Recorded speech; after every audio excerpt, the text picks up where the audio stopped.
Mas magpapaksiw pala ako ngayon ng isda. Sa linyas ang tawag dito, no? Hugasan muna natin.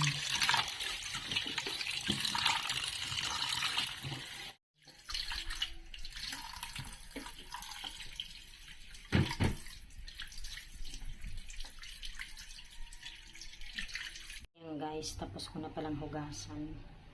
Lagay na natin sibuyas.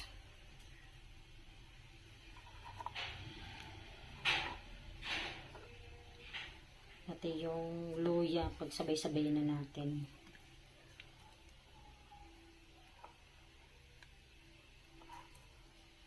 Saka bawang. Din pala natin ng asin. Saka paminta. Lagay na din natin yung suka.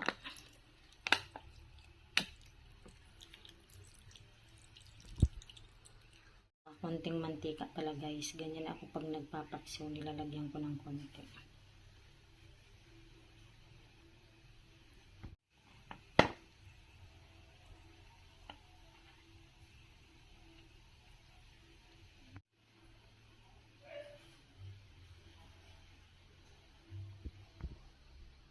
Guys, lagay na din natin yung kamatis.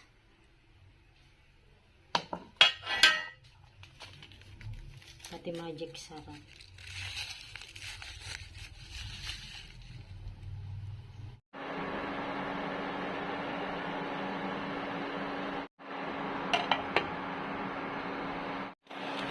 Ayan guys, kumukulo na.